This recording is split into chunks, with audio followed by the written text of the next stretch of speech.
Everyone got quiet all of a sudden. You caused it. That's right. It's the power of an actor's voice, man. I can command a room. Stand on your head. Roll over. All right, well, everyone's quiet, so we might as well start. Hi, everybody. Thanks for coming. My name is Stuart Sierra, if you don't know me. Eric Thorson, who organizes this group, couldn't be here tonight, but we have Rich Hickey, which is just as good.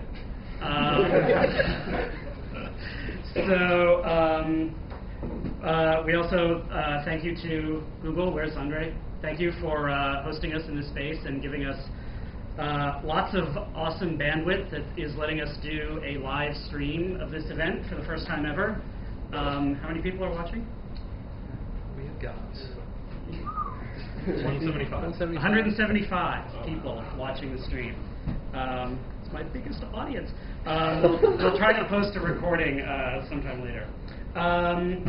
Before we start, any general sort of user group type announcements? People looking to hire Clojure people? I was going to say, if you can't get enough of Clojure talks and Stuart's mellifluous voice, he's going to be giving a talk on Clojure and the expression problem at Lisp NYC on August 9th. Yeah. So lispnyc.org. Check it out.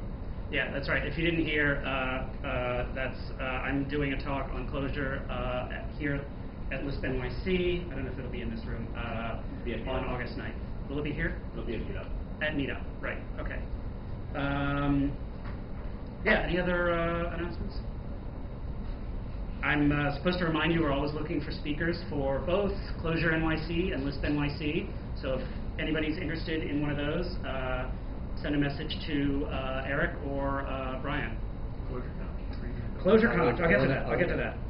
In chronological order. So in next week, Aaron Bedra and I will be at OSCON doing Clojure talks. Then on September 18th, we'll be teaching Clojure workshops at Strange Loop. And then 2 days later, on the 20th, Rich will be giving the keynote at Strange Loop in St. Louis? Yeah, St. Louis. And then, of course, ClojureCon is November 10th through 12th. Get your tickets now, still on the early bird rate. And you can also, if you're interested, sign up for training for 3 days prior to the conference. And I think that's everything. So, unless there are any other announcements or things that people want to bring up, I will turn it over to Rich with something new. Thank you. So thanks everybody for coming. I want to talk about something that's a lot of fun today. I hope everyone will find it interesting and useful. It has to do with Clojure. And I imagine everybody here, being Clojure users, has a favorable impression of Clojure, but there may be some new people. But Clojure users tend to think it's a good thing. What about JavaScript? What's JavaScript's #1 feature?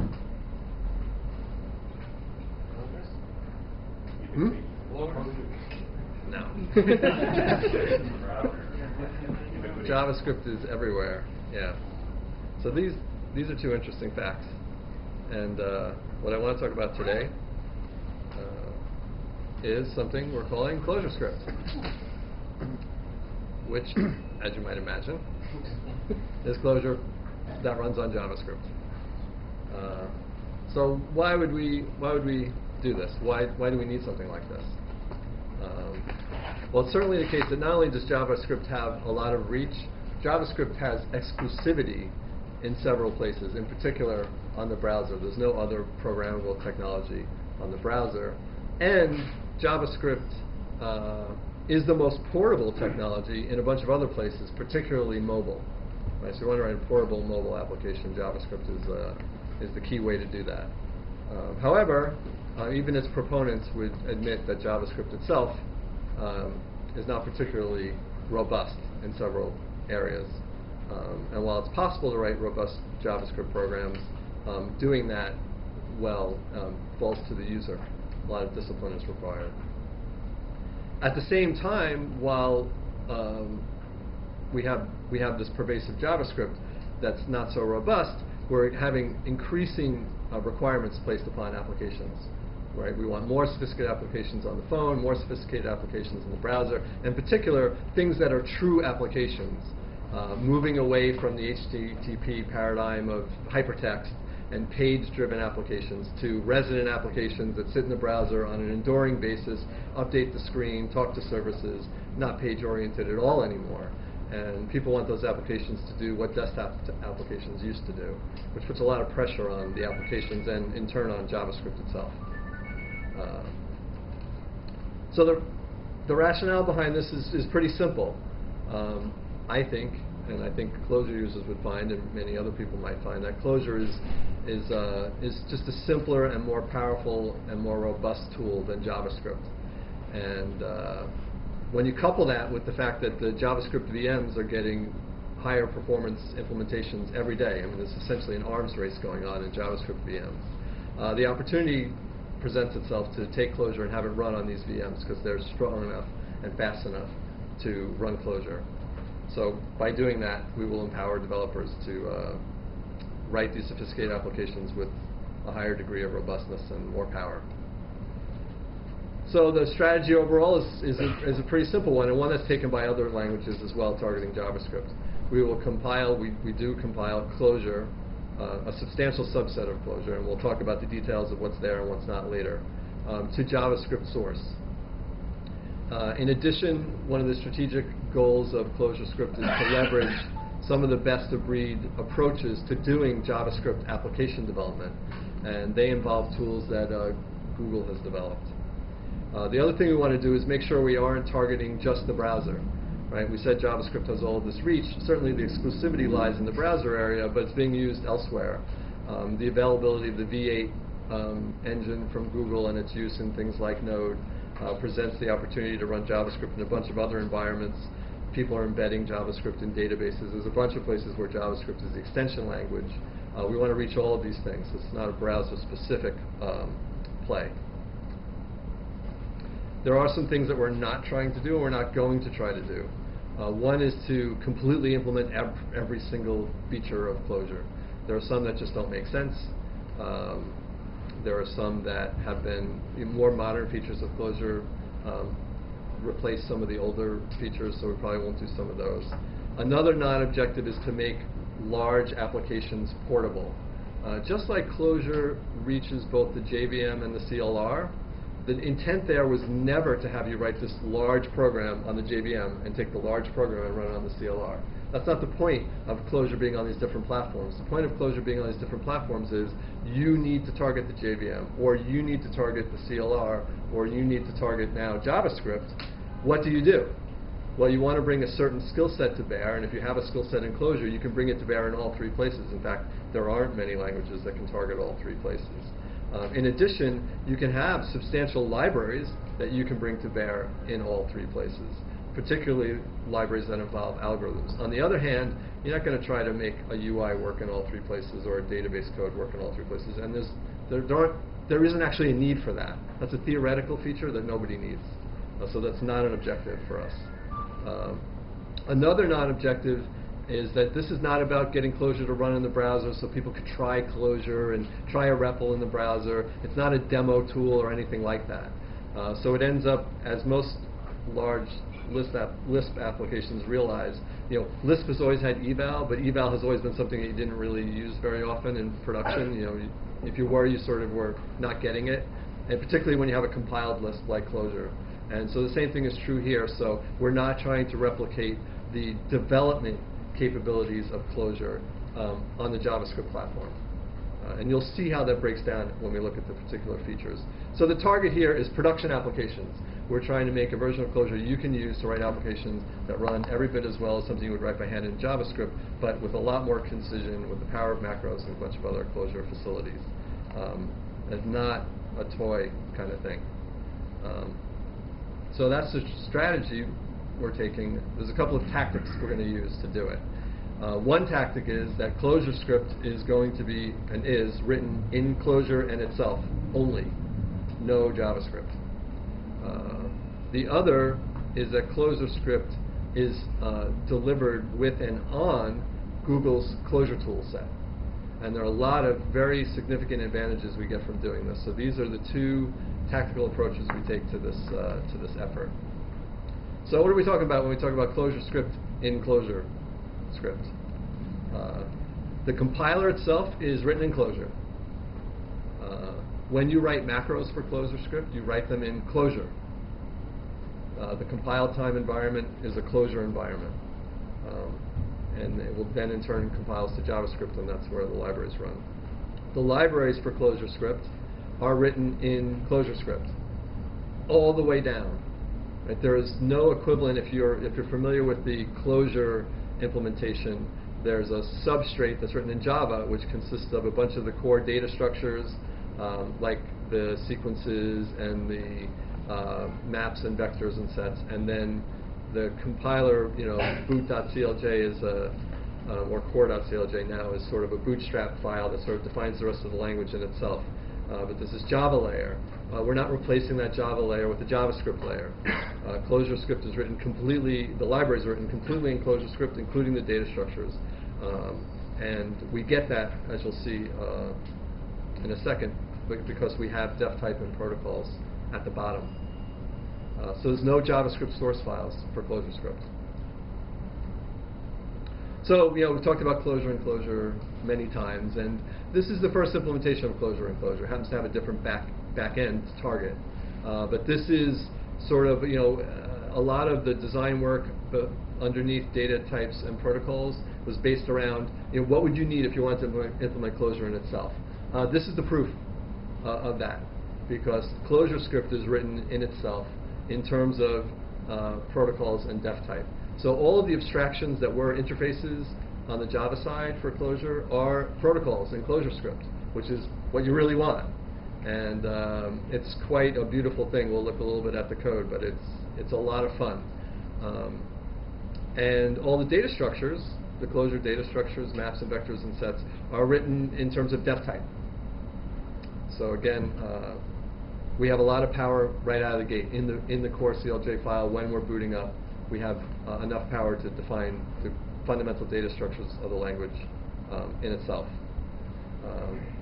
And it ends up that the mapping to JavaScript for these core features, def type and protocols, is very good. It's very straightforward. It's not awkward. It's not got a lot of layers. What you end up with are ordinary JavaScript types and ordinary JavaScript functions, which is a beautiful thing. From a development time standpoint, of course, Clojure is a Lisp, and we expect to have an interactive development environment. We have one for ClojureScript. There's a REPL. The REPL is written in Clojure, so you start up in Clojure and you start a ClojureScript REPL inside or from the Clojure REPL. I'll show you that later. Currently, we leverage Rhino, which ships with Java 6 and higher, or was it in there earlier? Yes, Java 6. Yeah, 6. So there's embedded JavaScript in Java available. So we target that, we compile to JavaScript on the fly, send it to Rhino for evaluation, and it just feels like a Clojure REPL. It's a beautiful thing, except for the performance of Rhino, but it's a growth area we have to potentially replace the Rhino engine with V8 running in Java, which people have done. So we could do that. Now, a couple of meetings ago here, I gave a little micro talk on Google Clojure, and if you were here, I'm sorry, you're going to hear it again. So unfortunately, we have two things named Clojure in the world, although Clojure was released first. Some of my friends call Google Clojure closer. But I'll call it Google Clojure or maybe G Clojure. Google has released an interesting set of tools for JavaScript development called collectively Clojure with an S. And I'm going to talk about only two parts of that. One is a compiler, and the other is the library. These are production tools that Google uses every day on their biggest properties, on their biggest applications for their real meat and potatoes work. The Clojure compiler is a compiler from JavaScript to JavaScript. We'll talk a little bit about why you might want to do that and what it can do for you. And the library is a large JavaScript library.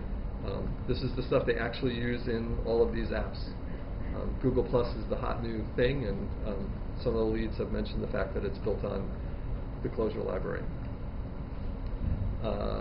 When I look at these tools, I think of them as absolutely things that most companies would consider to be competitive advantage kind of tools.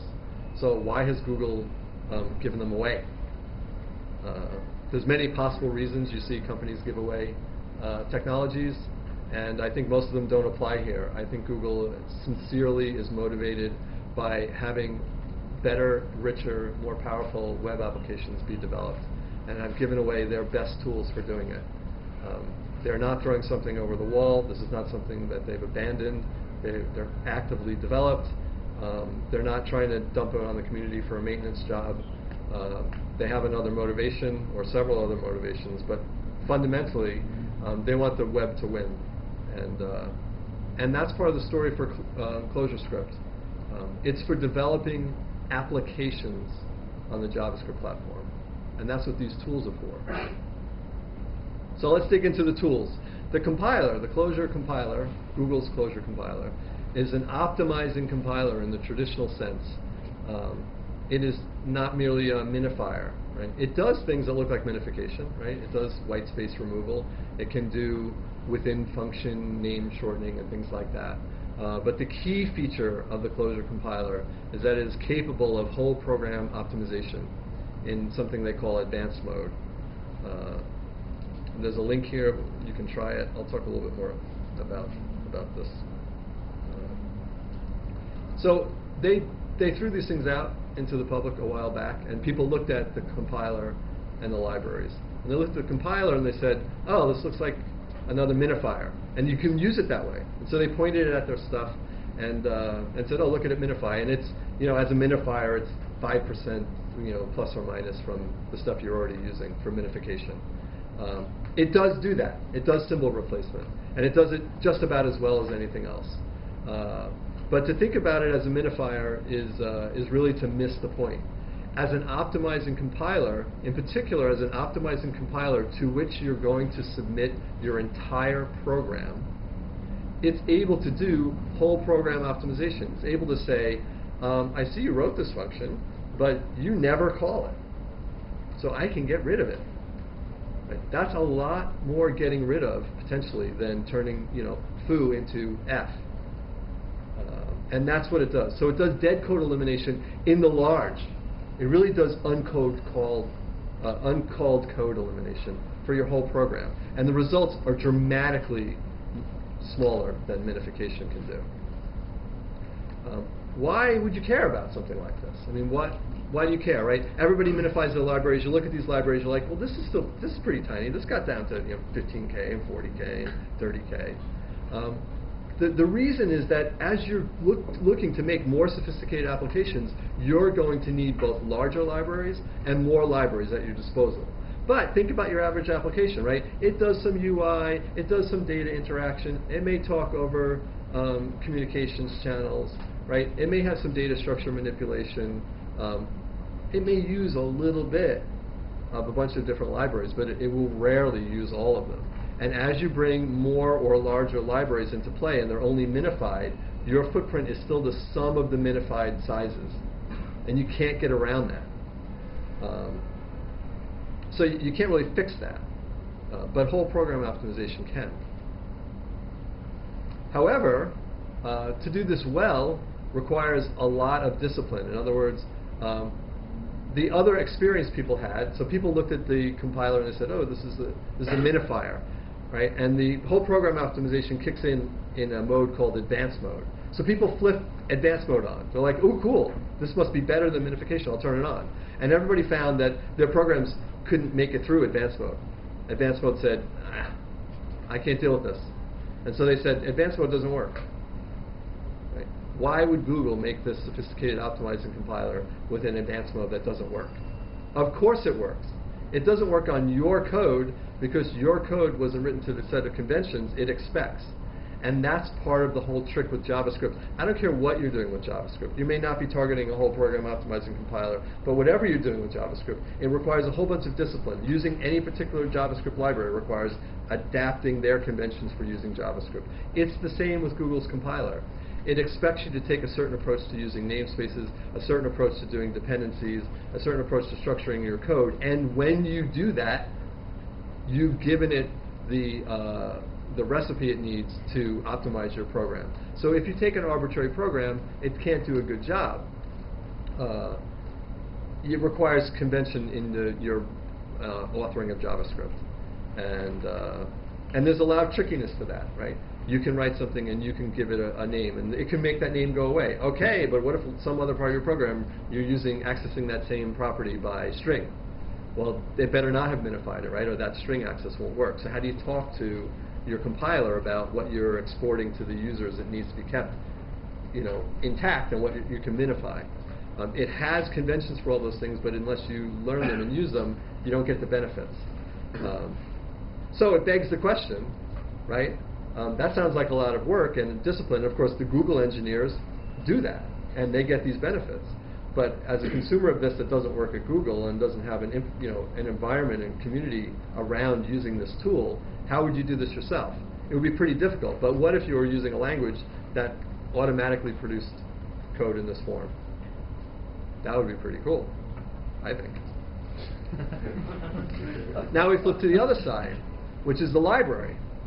Okay? This is a huge JavaScript library. It has stuff for everything. It has UI, it has XML, it has JSON stuff, it's got all kinds of event handling things, it has DOM manipulation, it's got mathematics and collections, and it's enormous and full of useful facilities which have been tested in production applications by Google. It has a packaging system and a dependency resolution system, which are very good. And yet, it's not huge. Why is it not huge?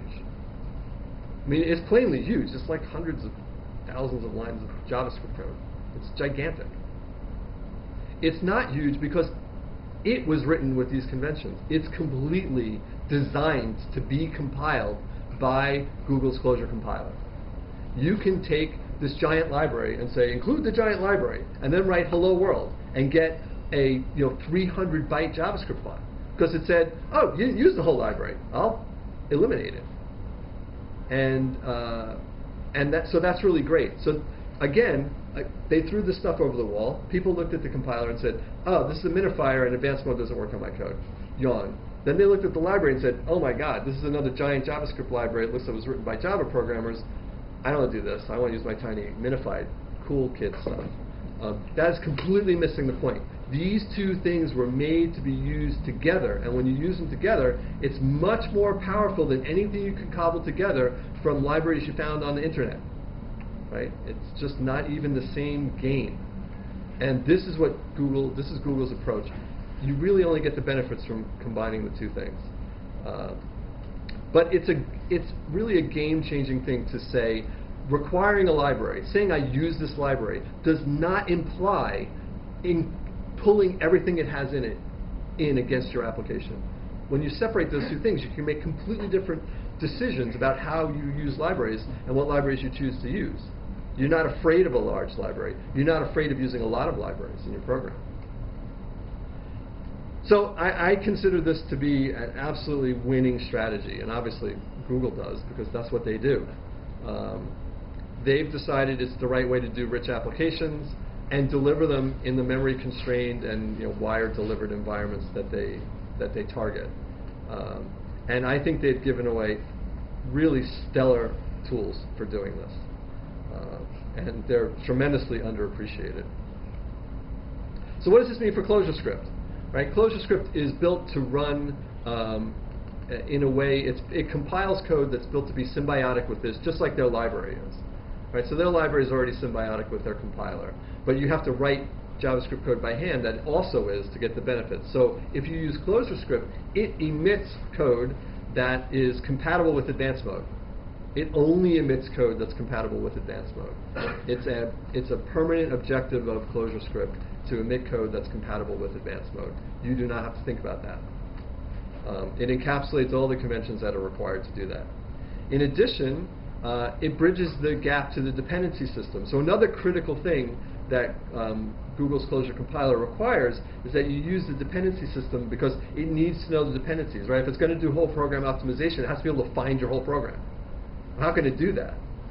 Well, you have to either enumerate what your whole program is, or it has to have a way to look through dependency require calls and provide calls to see what's actually being used. And so the ClojureScript, what ClojureScript does is preserve Clojure's namespace model, preserve the namespace construct, and emit things that make sense to Google's Clojure compiler and are compatible with its library. And I think there's a tremendous amount of benefit to be gained from doing this. In particular, ClojureScript gains by taking this approach, whole program optimization, and the ability to target large libraries, of which it's a contributor, right? Clojure comes with a bunch of a large library, and we want you to be able to use as much of it as you want without having a giant footprint, and that's what you get.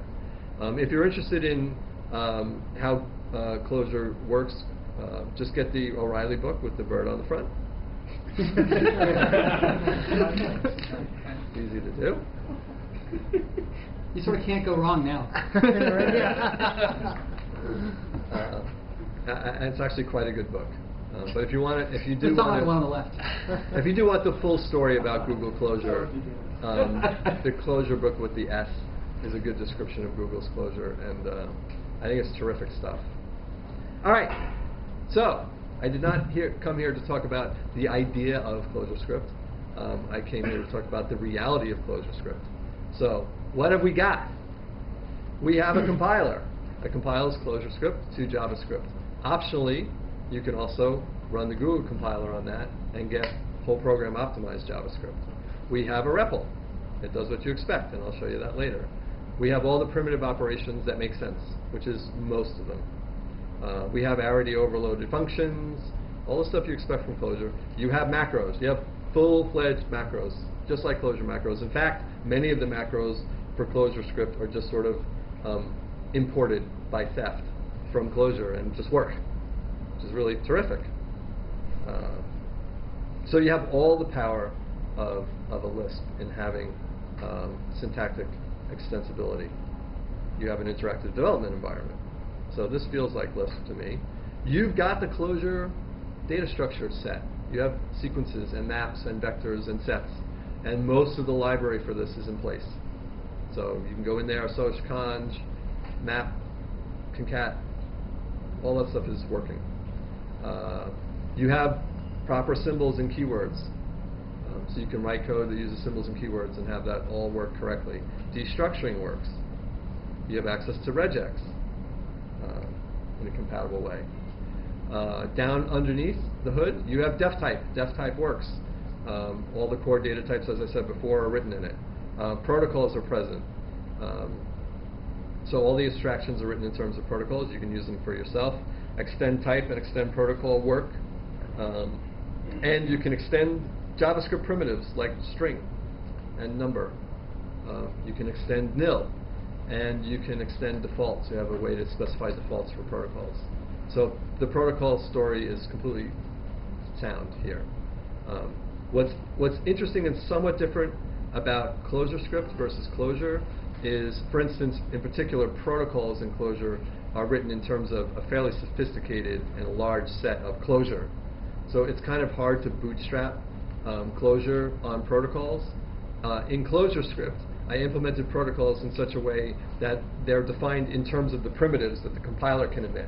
So you have protocols at the very beginning of core.cljs, as we'll see, which is very exciting. So the definition of ClojureScript in terms of itself is not like sort of that really weird part at the top of core.clj where we have nothing, right? You start at the top of core.cljs with def type, protocols, and macros all working.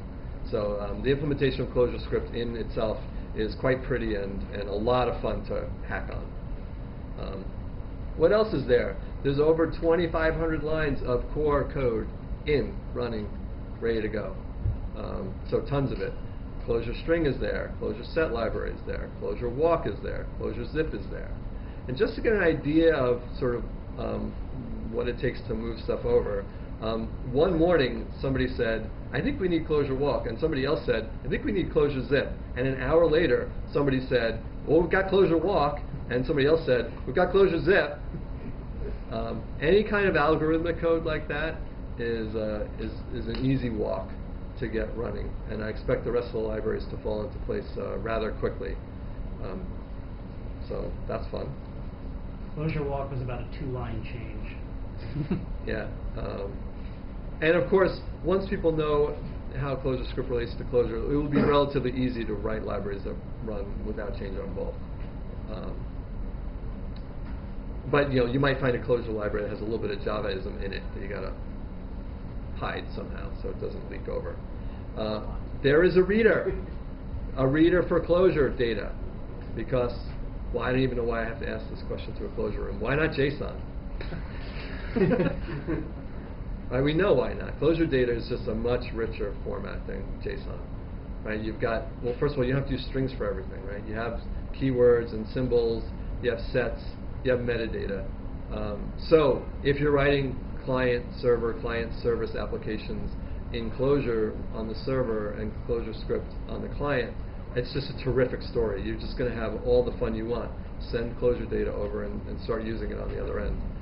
It's been fun. Like, we've been debugging a demo app, and we're like, I wonder what's in that data structure. We just print it to the log, and in the JavaScript console, we're seeing Clojure data, and we just cut it out of that, paste it in the REPL, and eval it. It just works.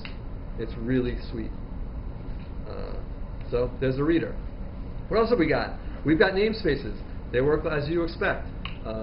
You have an NS form. It does less than NS in Clojure.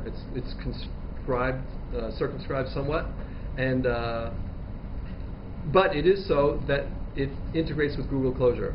So you can declare namespaces. That turns into Google provide calls. You can require Clojure libraries and Google Clojure compatible libraries, including all of Google Clojure, using require. You just say require goog.math, and boom, you're ready to rock with Google's math library. And you can use the namespace syntax to use it. It's very sweet. We have some of the higher level build tools. You can compile files, you can compile whole projects, including the ability to do the dependency calculation that's required by Google's compiler, and invoke Google's compiler on the entire project. So with a single thing, you can say, build this thing in advanced mode, spit out the JavaScript thing at the other side, which is really terrific. We're not done. There's a bunch of stuff that's not in place yet. In particular, the first cut of the collections are oriented towards small collections, so they don't have all of the mechanisms for doing full persistence. So if you put 1 million things into them, they won't have that nice preserving your performance behavior. But it's certainly our intention to do that. We just haven't done that yet. We wanted to get all the interfaces up and get the library running, and that's all working. Of course, making it fully persistent under the hood is sort of an optimization, which we intend to do. Def record's not yet there. We don't have multi-methods yet, but it will be straightforward to do that. We do not have the full numeric suite yet. We have sort of ordinary JavaScript numbers, which means we have double arithmetic in place at the moment. We haven't brought over the testing facilities. Of course, we want to integrate with Google's testing facilities and do stuff that makes sense for browser-based testing and things like that. So that will be probably a little bit different in ClojureScript. And there's all kinds of little miscellaneous pieces of the core library still to be done. We're pulling them in as we need them, and as people get, well, I'm going to go take on, the predicates and things like that. But a lot is there. There are some things that are not going to be in ClojureScript. In particular, JavaScript is not a threaded runtime, so a lot of stuff around threads makes no sense. So we're not going to have those things. In addition, and this is probably more important to understand, there is not going to be a runtime compilation environment. We're just not doing it. Right? Clojure is the compilation environment, not ClojureScript. There's no eval. Right? It's not the objective of this thing to write a web-hosted IDE or anything like that. So there's none of that. We do not have structs, or will not have structs or proxy or any of the Java type stuff. I guess another important point I should make here is that the target for this is ECMAScript 3, period. That's the thing that has the reach. ECMAScript 5, ECMAScript tomorrow, those things will never have this reach. Or if they do, it will take a long time for them to get it. So our target is what's out there now. Just like Clojure, right? What's the benefit of Clojure? It runs on everywhere Java runs now, not future think maybe later. Same thing with ClojureScript. It targets JavaScript baseline that everybody supports.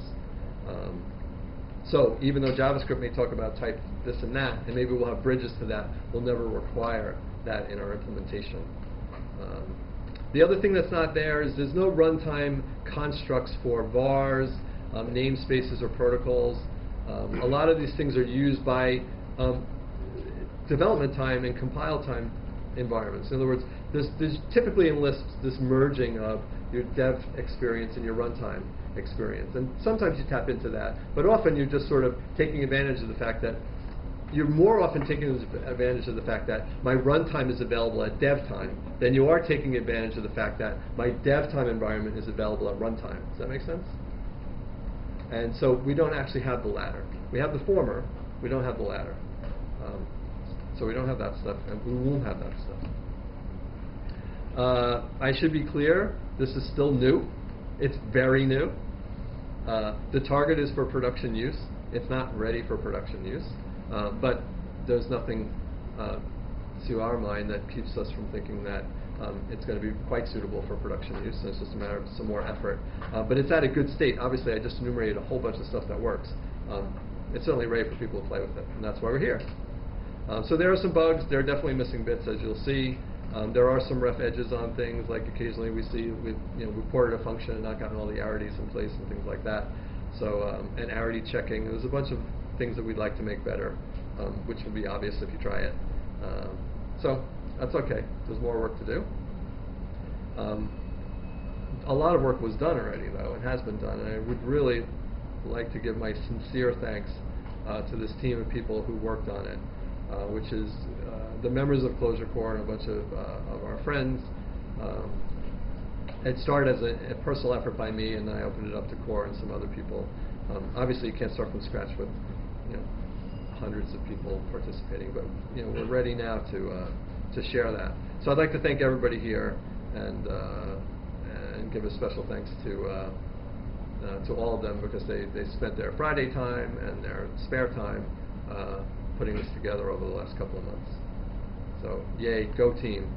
Thank you all for being awesome. And so I don't say most things are awesome, so I really mean that they're awesome.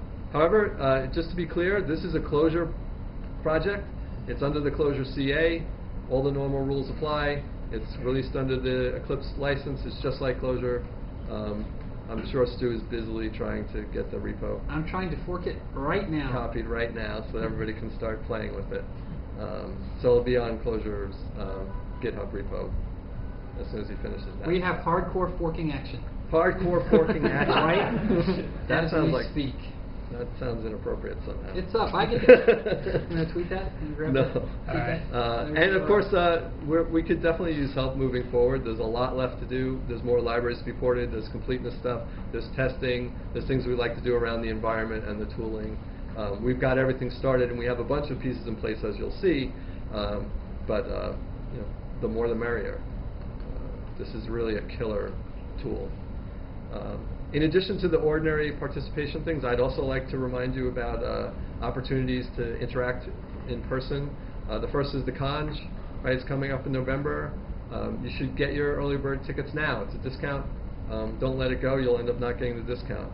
It also helps us see, estimate things as to attendance and how much we'll need of this and that. So get your Conj tickets. It was so good last year, and I expect it to be even better this year. And we do have the training option now, so if you want to come early and get training, if you're not a Clojure expert, there will be plenty of experts there. I expect that training to be really good. Another thing that's kind of new, I talked about the fact that we did this on Fridays. It ends up that the core team pretty much has Fridays to work. I mean, everybody has day jobs and other things that they're doing. But the companies that they work for sponsor open source Fridays, and the core team chooses to use their core Fridays to work on Clojure. It ends up that sometimes people are in the neighborhood in Raleigh and want to stop by, and a couple of people have stopped by, including a few people on that list, and joined us on Fridays to work on ClojureScript. And this is something that we'd like to try to make more of. So if you think that you might be in the Raleigh area and you're a Clojure dev, you've signed a CA and you might be interested in working with the core team. Am I saying something wrong? It's No, no. Durham, Okay. not Raleigh. Well, Durham. It's Durham. The Durham guys are they're so picky. Oh. It's the Raleigh In Durham. area. I'm seeing Raleigh here, so I keep saying it. Relevance is actually in Durham, which is a swell place. And if you're in Raleigh, you're actually pretty near Durham. So if you're in either Raleigh or Durham, or think you might be, and you're a Clojure dev that's signed the CA and might have time on a Friday, and you might want to work right next to the core team, that's something that might be arranged with some advanced communication. So that's an invite that's been opened, which I think is quite cool. And the people that have done it have had a lot of fun. Oh, now I'm supposed to show you this. Time for a demo. I'm going to try a little camera. That means I have to switch away from this. All right.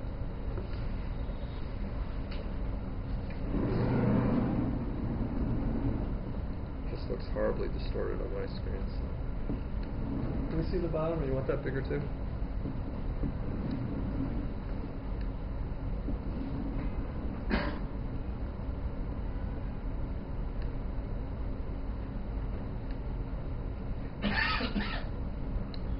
Okay. Oh, I'm actually already in here. So let me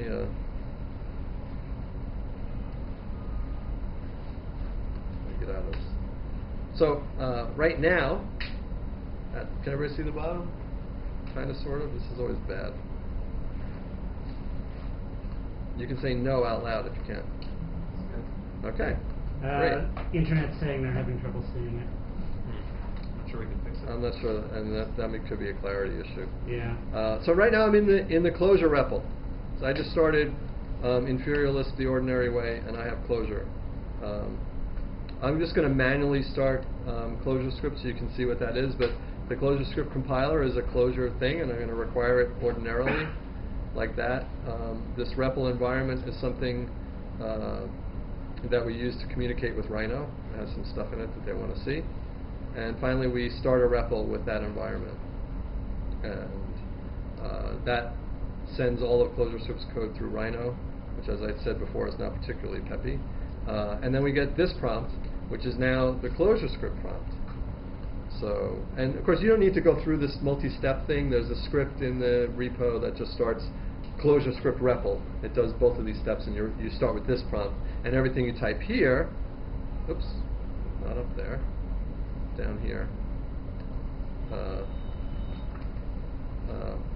does something different. Or not. Hopefully not. But what happened here was this form was read by Clojure and sent to Rhino for compiled by Clojure. The JavaScript was sent to Rhino. It was evaluated. The result was printed in ClojureScript, and that string was it got printed here, but by them, by ClojureScript. So we have printing facilities in ClojureScript. So it does the kind of stuff that you expect. You can see some stuff here. I'm just saying eval expression as I put my cursor up. It does the thing below. So that's the stuff you expect, right? You can call maps like that. Oops, what's this one? I don't know what I have. Oh, that one does not work. Can't have down in the middle. Look at that guy. That one's weird. No, somebody's not happy. We have new longer stack traces.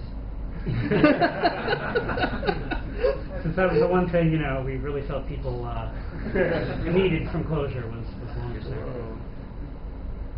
I hope somebody didn't break me right before my demo here. That would stink. It all works at Rich's house. Yeah.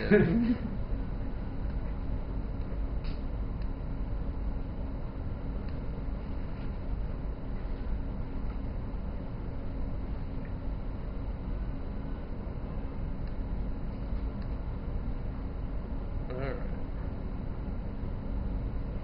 And maybe because I restarted, let's hope. There we go. There It all works perfectly. It is just because I loaded some code and I didn't restart this thing. So my fault. So So that's cool. But even more interesting things. Work, right? So can we see this still? At the bottom here. So this is interop calls, right? Parse float, that works. This is particularly fun though. Def protocol works, and extend string, JavaScript string to the protocol. We can even see like what it compiled. There's a mode where you can see everything that's compiled and all the JavaScript it compiles. And then we can call foo on string. We define foo to be the count. And so protocols, extend types, extend JavaScript primitive types, all that stuff works. What else did I say I would do? Compilation. I'm not actually going to hand compile anything, but I do want to show you the results of compilation so you can sort of see what happens. This is ClojureScript directory over here. So when we compile all of core, which I can show you, let's look at that briefly, so you can see what we started with. So we have two things that constitute the core of ClojureScript. One is the set of macros that are used. So you'll see this is core.clj for ClojureScript. This is way too much code, so it's wrapping. But it defines a macro called import macros and actually steals all these macros from Clojure. Right? So the arrow macros, dot, end, assert, comment, conp, declare, defun, do to, extend protocol, fun, for, if let, all of these macros worked out of the box with no modification. Right? We just stole them. They work in ClojureScript right away. And then there are custom versions of some of the macros, like extend type is different. I'm sorry this is wrapping so terribly. I'd almost rather drop the font so it wasn't so out of order. Would people prefer that? I think it's probably as small as people will be able to see. All right, so this wide stuff just gets wrapped massively. Let's see how core Maybe works. turn truncate mode on. Sure, tell me where I do that. Meta X toggle truncate lines. Oh my god. Oh no, give an Emacs advice.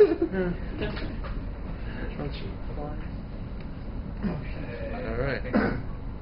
It worked. That's beautiful. Now it gets better. So you write your macros in Clojure. And macros, remember, are just transformations of forms to forms, right? Of data to data. Clojure can still do that and can do it on behalf of ClojureScript. Woohoo! All right? The other big component, and the much bigger component of ClojureScript is core.cljs. So this is ClojureScript code. This is not Clojure code. Everything that you see here is being compiled by ClojureScript. So all these forms and primitives are accepted. So namespaces work like that. You'll notice we're requiring JavaScript libraries with require forms because we've unified namespaces and Google's convention for packaging and dependencies.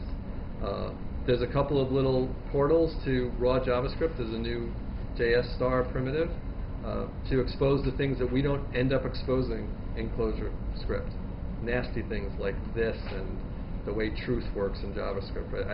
I'm not going to ever expose that in ClojureScript. So if you need to use it, you can just drop down. But you can see the JS primitive is really cool, right? What is it doing?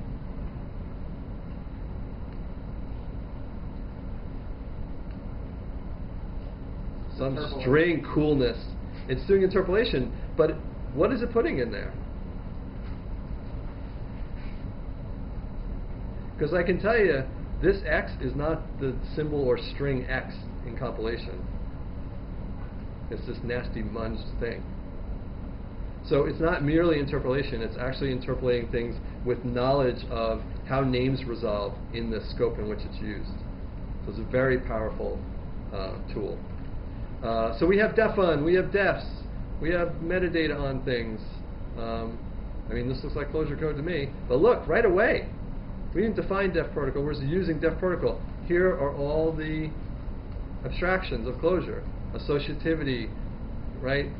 Dereferencing, metadata, being able to reduce, being able to seek, being able to print, right? All those ideas that underlie Clojure and the way Clojure works, why everything works together, is based around the fact that these abstractions are polymorphically implemented by the library.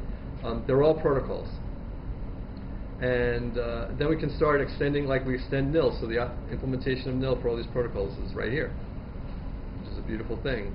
We can extend capital letter, uppercase types from JavaScript. We can extend primitive types of JavaScript. And then there's just, well, so here's array. So here we've extended array to participate in the things it knows how to participate. So all that gook, if you've ever looked at the Clojure implementation, right? I could do things with some types because I own them and I could make them derive from my interfaces.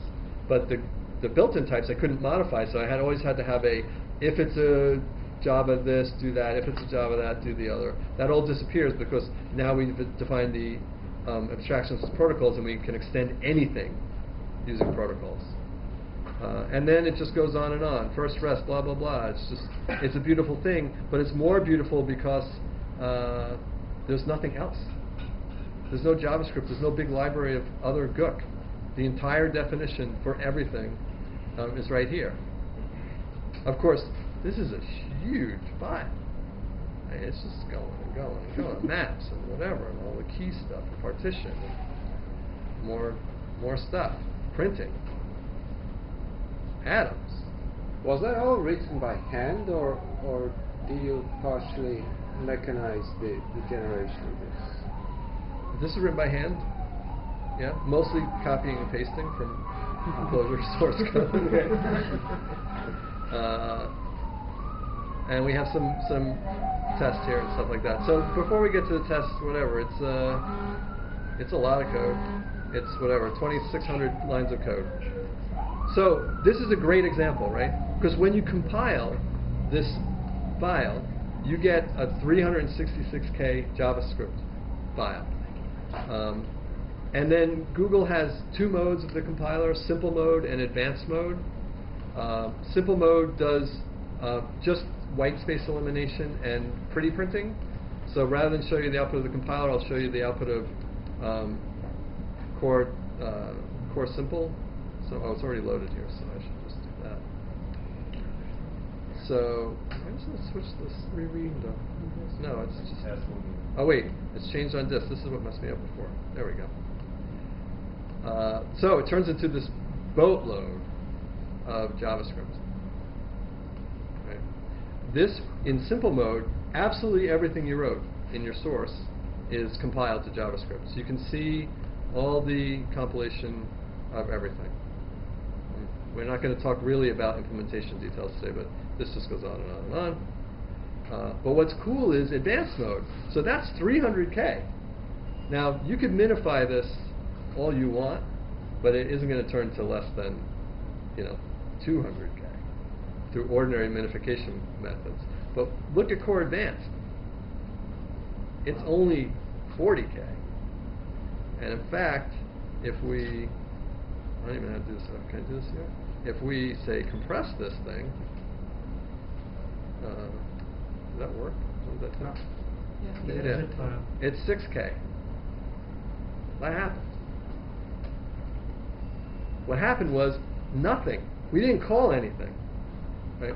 So our baseline footprint is, in other words, the amount of code we can't get them to remove because we did nothing is just this 39K at the moment, and actually we're still working on making that even smaller. You don't, and so what's fun is you can keep adding functions to core.cljs, and Core Advanced doesn't change. It doesn't get bigger. You keep adding, it doesn't get bigger. That's the magic sauce here. So that's the results of compilation.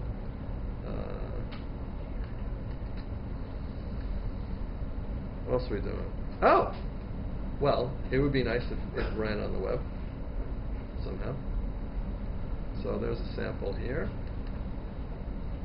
I guess I'll show you the app and then we can talk about it.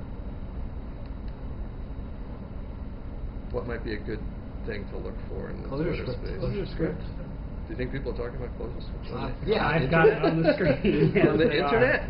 Yeah. Let me make this as big as I can. You might need to do it as a hashtag. I don't know. I don't think so. The question is, are you going to be able to get connected? Oh, you better not have used up our... None of us are connection here. connected. Let me see. The problem with this is that Twitter only lets you talk to it only so often. And so once it's decided it's heard from you often enough, it will lock you out. Is anybody using So an app that if uses the anybody Twitter on the API from team this is IP in address? if anybody on the team is here, you have to stop calling us. No, we're not. All right. I don't think it's going to let me in as long as it's doing this.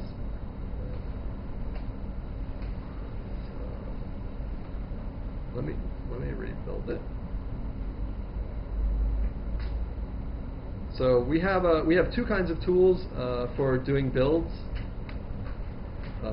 This is the command line one. This is really slow right now because it has to load Java, then it has to load Clojure, then it has to load ClojureScript through Rhino, then it compiles to JavaScript, then it has to run Google's Clojure compiler. So is it done? No, it takes a long time. I think that's a long time. But we have a build thing that runs in the REPL where a bunch of those steps have already been done, and the turnaround time there is sub-second compiles. And of course, compiling to Google's Clojure is optional. So, I should have done this, shouldn't I have? Yeah, you gotta kill it. Let me try that one more time. Now I have nothing to say while this one goes on. So seriously, it probably is. If you have an app that's using the Twitter API, we're probably all sharing the same IP address and getting booted off. I just killed my 7 apps that were using it. Sorry. Yeah, it does sort of limit you by your source IP, right? I thought it was by account. No, it's definitely source IP. No, it doesn't. No, No, we're not. Earlier today. We're not. One of us was on. Yeah, when we were in the same room, we got nailed. rolled together. Hey, there you go. Look at that. So what this app does is it just asks Twitter for the results from a Twitter tag, and keeps track of who tweeted what, but also who retweeted and mentioned who else, and it builds a graph of the relationships between people's tweets. So we can see here that Disclosure also ports the long. Hey, you picked a bad one. Nice. Well, that's the last time I'll hover over Disclosure. I'll see if there's somebody happier here. He's probably retweeting Stuart saying the same thing. I did not say that. You're mousing too fast. Yeah, there you go.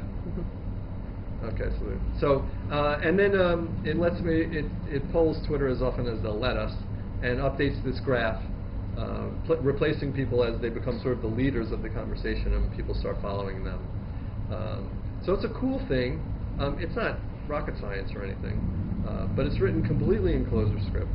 There's no JavaScript. It uses the Google Clojure libraries. It can be compiled in advanced mode, producing a single JavaScript file.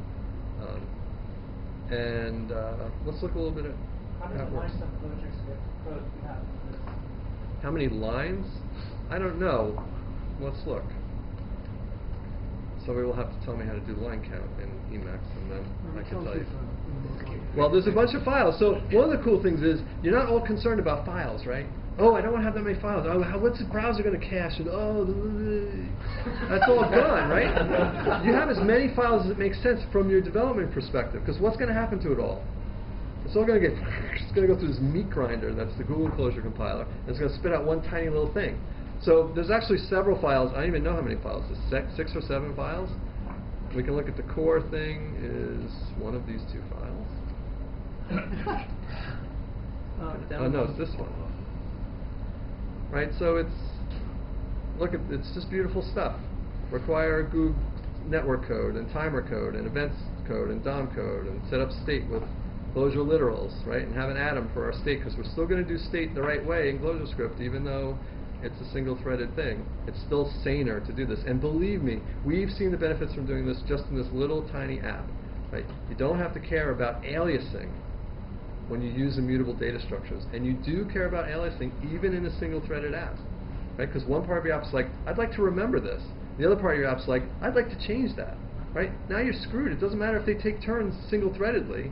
That does not work, right? This state model still has value here. So we have an initial state, we have listeners, and this just looks like Clojure code that does this job.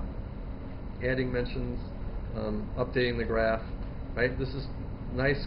Do I have to do that in every window? Toggle from deadlines. Yes. Toggle whatever? Yeah. Yikes. I think it's per That's a buffer. lot of typing. Now it's working. That didn't really help there. All right, well, you can mostly see this like this. So this is sort of the main infrastructure. Then we have a file for the drawing bits. So there's some configuration things and some background stuff. But this is the basic Canvas drawing code right here. And it's a combination of interop and Clojure code. It's just like what you do on the JVM, right? You leverage the platform, you leverage the Clojure data structures. It's the same kind of recipe, it's the same kind of power. Drawing the avatars and things like that, we register a callback, so when the data changes, we repaint, that kind of stuff. Then there's an algorithmic component, which is this radial, the algorithm for doing the radial layout is in here. And this is pure algorithm code. Right? You write this code in the REPL. You test it in the REPL. You hand it data literals.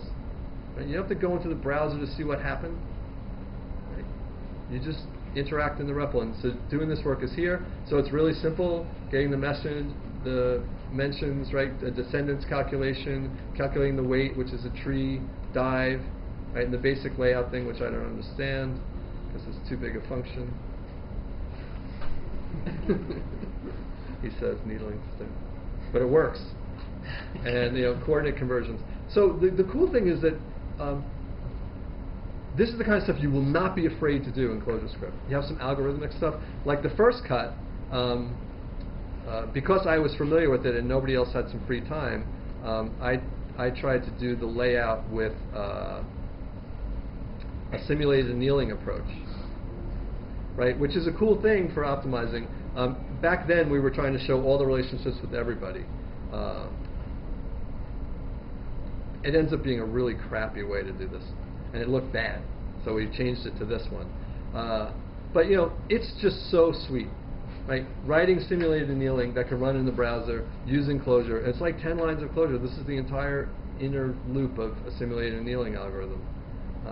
You'll be able to do stuff like this. You won't even care that it's JavaScript. You won't have any fear of, I don't know if JavaScript's really good for that kind of thing, because you have Clojure. I don't know how to count all the words, all the lines in the directory. It's not too many. Most of the stuff's in those two other files. We don't even use this one anymore. It's too bad ClojureScript's not suited for command line usage, because then you could write a program with that would enumerate all the files in the directory. I know. That'd be cool. It is too bad. Wow. Who's on first? That's the extent of our routine, by the way. I think that was telling me to shut up. So that, let's see if this is still going here. Yeah, look at this. More people are talking. And Stu is now the center of the universe over here. What did you say that was? I said retweet and you'll appear in the demo. Oh, nice!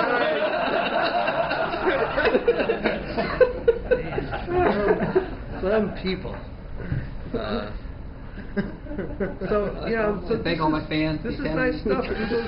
Google stuff is really nice, and you can use CSS on it, and it's not what people are using, right? People are using libraries, from other places, but Google is using it, and there really is a ton of stuff here. You're not limited to this, but if you want to use another library, you've got to figure out how to get it to play the game. There are two ways. One is it could actually play the game and be designed for this. The other is if the library is not too far off, you can write these descriptor files to describe the library to the Google Clojure compiler, so then it can know what the dependencies are and how to do the name elimination. And they've done that for libraries like Dojo. So if you wanted to use Dojo, you could do it, and it would play the whole game. And in the Google Clojure book, you could see the recipe for doing that stuff. So that's that. And yeah, so we said we'd do something else. I'll be over here somewhere. So one of the other things that Clojure struggles with, obviously you can't run Clojure in the browser until something like this. But one of the other things that Clojure is not so great at, nor are any other JVM languages, is command line apps. Right? Because the JVM startup time dominates your tiny little program. In addition, it's hard to make a tiny little program. But V8 is quite fast, and V8 runs at the command line. V8's been used for things like Node, and V8 works with ClojureScript just fine. And so this is a little bit of ClojureScript written against Node libraries.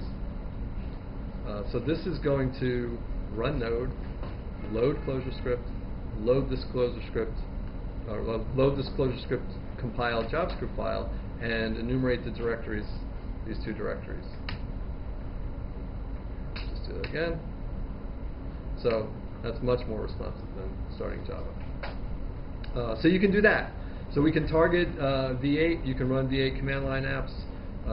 You can compile for that purpose, and it's just another example of using reach. Another example of the reach of JavaScript is actually command line. So I think it will be a good way to do that. And some people, and we're just starting this side.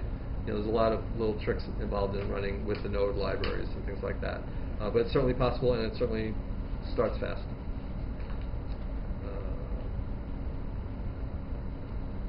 All right. That's my demos. So to summarize, I think that ClojureScript is the way Clojure reaches the client. I think it's the way Clojure reaches mobile. I think it's a suitable tool for Clojure to do command line work. And it satisfies the thing the first slide said, right? It's the power of Clojure everywhere you can run JavaScript. And I'm hoping it will really enable people to do sort of next generation development in these environments.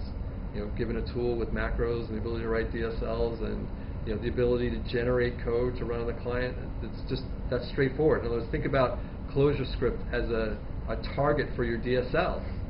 It's really quite sound and a lot easier to emit and manipulate than strings. So I'm hoping to see some new and really interesting applications, and I guess we'll throw it up into questions. Yeah? So persistent data structures work well with the JVM because of the VM methods are efficient at allocating and releasing small objects. Can you make a comment about the performance of those types of VMs that run JavaScript? Right. So the question is, the persistent data structures work well on Java because Java is good at small object allocation and cleanup, garbage collection. What about these JavaScript VMs? The JavaScript VMs are getting incredibly good at the very same things because they have to be, because it's the same game there. So we haven't done any performance testing of V8, but the test of V8 against Java will be the same for ClojureScript as they are for JavaScript. V8 is competitive, so I expect the persistent data structures to perform really well. Other questions? So how do you arbitrary keys? How do you guys make that work?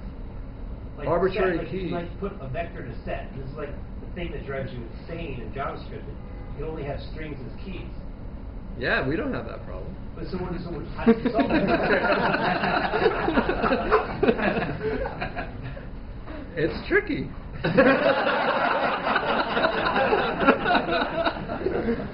No, I mean you have to implement hashing and equality and the basic rudiments, and then you can build on top of those. I will say though that the implementation is extremely clever, right? We're trying to leverage the fact that we're running on top of an environment that was made for dynamic language. And that's not true of the JVM. So the JavaScript environment in particular has fixed thumbs. Most of the sophisticated JavaScript VMs have fixed thumbs. In addition, we'll take Google V8 as an example because they've been very explicit about what they do. They have a strategy for making object access constant time by compiling little micro internal classes as you build up an object by hand. So you keep adding properties to an object, and it says, well, if I ever see somebody add those same properties in the same order, I'll just pull out this class I already built, where I know if you ask for member foo, that's slot 2, and I don't do any lookup. I just pull out slot 2. We've made the Clojure maps that have strings, symbols, or keywords as keys and are small, directly map to that, so you get that optimization.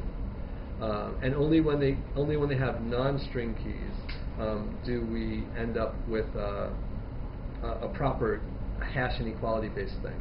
So you get it all, and that will only be made better as we take the third step, which is when you get large, you'll switch to a system like the one that's in Clojure for the hash-based trees of trees, right?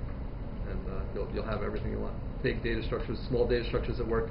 Using maps as objects will work just like JavaScript, and using maps as collections will work just like Clojure. Yes. The JavaScript runtimes they're using, do they have tail call optimization? If not, how do you implement it? The presumption is not, because I wouldn't change Clojure if suddenly JavaScript had that. So I'm sorry. The question is, do the JavaScript VMs have tail call elimination? And if not, how do we deal with it? We already dealt with it in Clojure. We don't presume it's there, and so we don't presume it's here. You have loop recur and all the normal facilities. But the semantics of Clojure were baked when I made the decision to target the JVM and not to have tail calls. So I don't believe that tail calls should be treated as an optimization. I believe they should be treated as a semantic promise if you're going to have them. So Clojure's never made that promise, and ClojureScript doesn't make it either. Yes? No, I you're was disagreeing agreeing with you because Okay. that's what Scheme did after all. Except that it made the other decision, but it's again semantic. Right, but Scheme made the promise, and, Yes. and therefore you can really leverage it. You can write different kinds of code that way. Other questions? When you guys get slow at questions, I'm going to open it up because there are people on IRC that would love to ask questions. So you guys have first dibs because you're here, but you got to use it. Yes. Okay. So yes. Miracle code, we have arrays of doubles. How fast would that work? They're as fast as JavaScript can do. I mean, JavaScript has a lot of. So the question is, what about numerics and the performance of numerics and arrays of numerics? JavaScript has a number type, which is essentially a double, but most of the implementations also have internal fixed num logic in the classic dynamic language optimization, and so we're just letting them do that. It's as good as it is. I can't. ClojureScript can't make JavaScript do anything it doesn't already do. Your slides from today will be available? Yes. I'll make the slides available. All right, let's take some questions from the internet. We'll go back. Can I ask a different kind of question? If there is a runtime error in the browser, perish the thought, then what does the diagnostic look like? I mean, does it look like anything useful, or is it completely cryptic? I guess it depends on how you handle it. I mean, there are exceptions, and we throw exceptions, and then you have to decide what your strategy is in your application, right? No, not in that sense. But is there a way I can map what the browser tells me back to my ClojureScript program? Like Clojure Inspector? Yeah, there are some tools available in Google's toolkit for doing mapping. They're used to map back to the original JavaScript. We're still investigating whether or not we can map back to ClojureScript, but we don't have that yet. No. Work in progress then. It's an open area, right? Yeah, it's definitely one of the tricky things about compiling to another language. So get it right.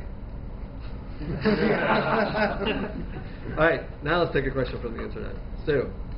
Question from the internet. What's the interrupt with things like jQuery, YUI, and _.js? Okay. It depends on the library. As I said before, there is a recipe in Google Clojure land for describing libraries to the Google Clojure compiler. The libraries can't be too far off from what Google Clojure can optimize, and the purpose of these extern files is to describe the library to the compiler, describe the dependencies to the compiler, describe the names that are exported by the library to the compiler so that it won't get rid of that stuff or munge it. And when that can be done, you can use the library transparently. If you can't use the library transparently, then you won't get the benefits of whole program optimization, but you can still make calls. I know that Dojo has been done and jQuery has not.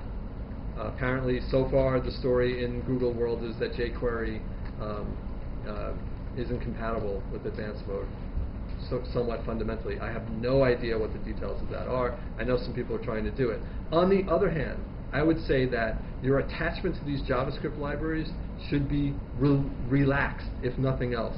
Right? What does jQuery do? It does three things. Right? It encapsulates the difference between DOMs on different browsers. Right? It provides a declarative abstraction for DOM manipulation, and it provides sugar for JavaScript for the access to that. Now, we're in ClojureScript. Do we need sugar for JavaScript? You are sugar for JavaScript. we're like chocolate syrup with whipped cream and cherries and sprinkles and everything. Right. So we do not need sugar for JavaScript, and we have macros, which is like your own like hot fudge machine. Do we need DOM encapsulation? Do you think Google has a library that encapsulates the difference between DOMs on browsers? Do you think they might need something like that? Do you think it might be decent? Yeah. Okay, so that's covered by Google's library, which leaves what? Declarative access to the DOM. Now, jQuery may have done a perfectly good job of that. Would there possibly be a Clojure twist on that that might be more intuitive and idiomatic for Clojure use? I see people's their light bulbs already go, I could beat jQuery. I'm expecting libraries that provide jQuery-like capability to be written in ClojureScript. So it's a mixed answer. There will be libraries that work and ones that won't, but you should have an open mind. Using my evil power to pick questions, someone says, core.logic? As he looks over to the author of core.logic. I'm sure that will take some time. It will take some time. Although I think to the extent you're using protocols and def types, it'll be straightforward. You'll probably just have to suck out a lot of, some of the all the part optimization the type stuff. I don't know though. I don't know, because the thing is, you can put some of the types in there, and ClojureScript can just ignore them. It'll lower the type bits, right? Yeah. So right now, another thing that everybody should be aware of is the fact that Google's Clojure compiler actually can do static typing for JavaScript that's suitably annotated. For instance, the ClojureScript compiler, I'm going to say Clojure so many ways today, the ClojureScript compiler does emit some annotations that are already consumed by the Google Clojure compiler, like for arity purposes. And the potential exists to emit more. In fact, the first statically typed version of Clojure might actually be ClojureScript emitting type hints so that Google Clojure compiler can do the checking. Other questions from anywhere? Yes, so there were questions about, does this move us up? Oh, yeah, several questions related to Clojure in Clojure. Is this moving us closer? Is this the first step? What's the relationship? I think this is a great story for Clojure in Clojure, right? This is a demonstration that Clojure in Clojure is possible. It's also a demonstration of what's required at the bottom. I would say that my experience in having designed and implemented the bottom of this is that I would need to get Clojure protocols lower than they are currently in Clojure, because they're defined in terms of a lot of Clojure and they need to be defined in terms of primitives. On the other hand, that's not impossible. So yeah, this is definitely a recipe for how that might be done, and an experience, if nothing else, gives us experience in how to do it. So question, how long has ClojureScript been in development? Clarification, hammock time or coding time? Yes, both please. Hammock time or coding time? How long in units of time? I can't tell like hammock time. It's been a long time. There's a sense in which the design of protocols and def type are about Clojure and Clojure and enabling this kind of thing. So that's a very long time. Actual work on the compiler, I don't know, what is that, 3 months ago? Maybe? Somewhere in the last 3 months, in terms of typing in ClojureScript code and calling it ClojureScript. Other questions? Here's an interesting one. How feasible is it to hoist the compiler into the browser? There was another question about embedding CLJS in a Clojure web app. I'm not sure if those are related. So these are both questions about putting the dev environment in the runtime. Yeah. That was listed as a non-objective. Right. So I can't stop anybody from doing it, but I'm not going to do it. I don't need it. I don't think people actually need it. So that's a thought exercise or whatever, but it's not something that's a core objective. That does prevent you from defining functions on the fly. At runtime, right?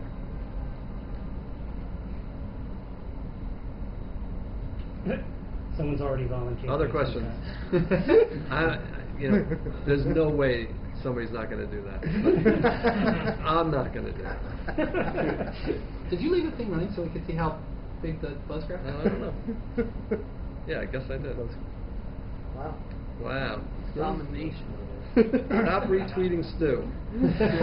See, Stu knows how this works. He knows if he doesn't mention anybody else all night, he's going to remain the center of the universe. He just has to drop the conversation. People, you should talk about something else. I told people to retweet me instead, but nice. Keyword. That's pretty funny. We can change the keyword. So yeah, I mean, it's fun. I have a question. So what sort of the VA thing is pretty interesting, and integrating with Node is pretty interesting. It's a platform that has a lot of traction. So what are the challenges you guys are running into? You said you're running into challenges working with Node. It's just that, it's very new. I don't know that there's anything fundamentally challenging there. The general challenge with working with other libraries is the fact that Google's dependency system is one in which they intend to resolve everything statically at compile time. And a lot of JavaScript dependency things are oriented towards runtime loading of files. Right? So runtime loading of files is sort of anti-whole program optimization. It sort of says there's no possible way you're going to do it. And so once you're doing that, you get very cavalier about loading. And so if those loads can't be seen, then it's harder to hide things. I didn't do the Node work, so I don't know what some of the other challenges were, but I think it's just novelty. Like, it's 3 days, 3 days ago somebody started working on that, so it's as hard as, I've never worked with Node, I've never worked with ClojureScript, where, when everything's new. It's not necessarily inherently hard. Other questions? Someone asks, I'm curious about moving forward. What kind of unified ecosystem are we shooting for as a community, i.e. unify on Node, unify with current tools like Line-Again? I'm not sure that's actually a question. I'm not sure either. I think there is a good question, which is sort of what's the story for making libraries that work in both places? And I think that our experience has been, if you take a Clojure library, you might be able to get it to run all the way through, but you might not. And a lot of times the reasons are there's some Java stuff that sort of wasn't encapsulated, and so, but it could be. I think that if you have Clojure and ClojureScript in hand, and you're trying to write a new library, that's substantially algorithmic, and it's not drawing on screens or writing to disk or doing something IO-y oriented. It should be straightforward to write something that will run in both places with a single set of code. In terms of ecosystem things, the ecosystem has been varied and will continue to be varied. Not everybody uses Line-Again, and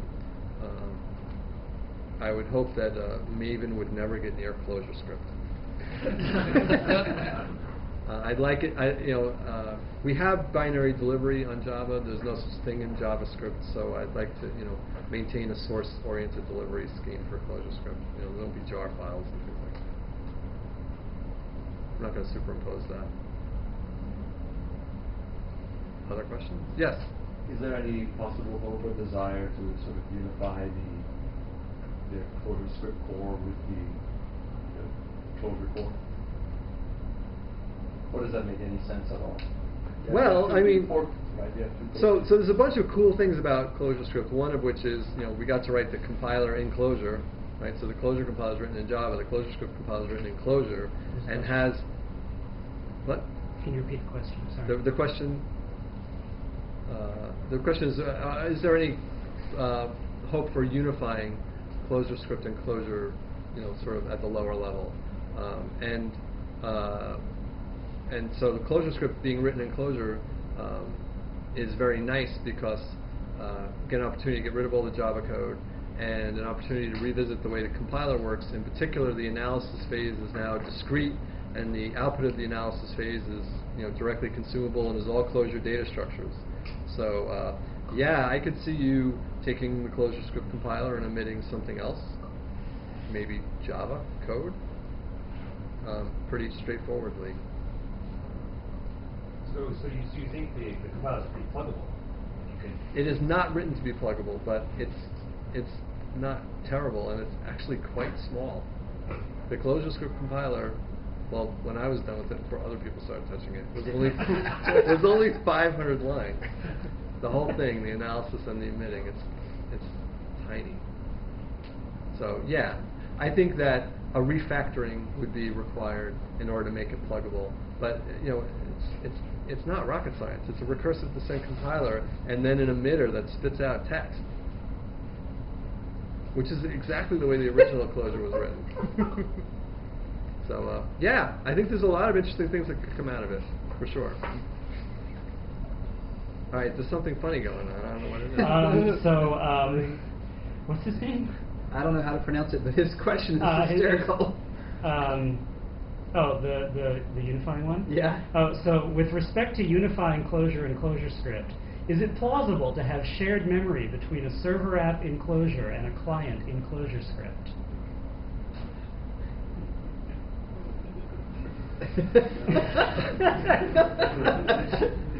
I guess anything is possible. Yeah, I mean, to the extent ClojureScript is running on V8 and you have access to OS level facilities there, I don't expect doing that from the browser. Other questions? All right, well, try it out and have fun.